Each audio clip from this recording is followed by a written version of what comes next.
Namaste everyone. In today's video, we're going to focus on Patanjali's Yoga Sutra 1.36. In this particular Yoga Sutra, Muni Patanjali is explaining to us yet another technique to help us move towards Chitta Prasadanam and also to overcome the obstacles or Chitta Vikshepas. This particular sutra goes, Vishoka va Jyotishmati.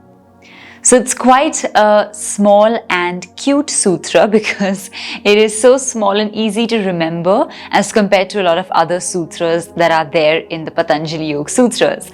So this particular sutra is talking about a few key words. The first one is Vishoka, which means without grief or without sorrow. Va means or and Jyotishmati is talking about Jyoti, which means light, and something that is full of light or a very brightly lit kind of a flame that we have in our minds.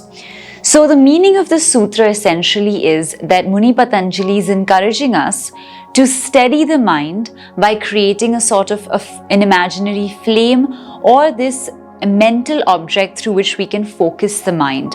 And he suggests that since the eyesight or the sense of visualization is the easiest one to work with, he therefore suggests that we create a sort of flame or a visual of a jyoti in our minds so that we can focus the mind and concentrate entirely on that jyoti.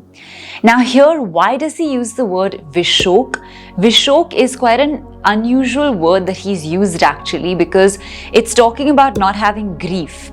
So the reason he mentions this is because sometimes when we start visualizing things, we start getting used to the visualization in such a way that we almost get attached to the visual. And the visual is not for us to get attached to. The only reason we're creating it is because it's an aid or it helps us move forward in the journey. But the more we get attached to it, the more we are going to want to constantly see that Jyoti. So then every time I start meditating, instead of letting my mind focus itself, I'm going to want to wait to see the visualization of the flame just the way I did last time. And it's going to almost become a very repetitive process that I get attached to.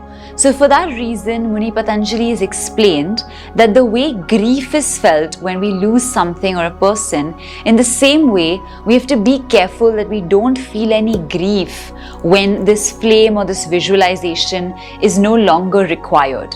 Because of course, once your mind has been trained, once you've been able to steady the mind, you don't constantly need this flame. Then you can move forward without the aid of this visualization. So it's merely a stepping stone, it's not something to get attached to, and therefore the word uniquely used here is Vishoka or without grief. That means not having grief for when you move past this Jyoti in the next stage of your practice. So that is what Muni Patanjali is trying to tell us through this Yoga Sutra 1.36, and I hope that it's helped you to understand how you can use this technique to keep moving forward on your yogic sadhana. If you found this video helpful, please do share it with your friends and your family, and also please do subscribe to our channel so you can stay in touch with us for future videos and updates by also pressing the bell icon. We look forward now to seeing you in the next video. Until then, keep practicing and we'll see you very soon. Namaste.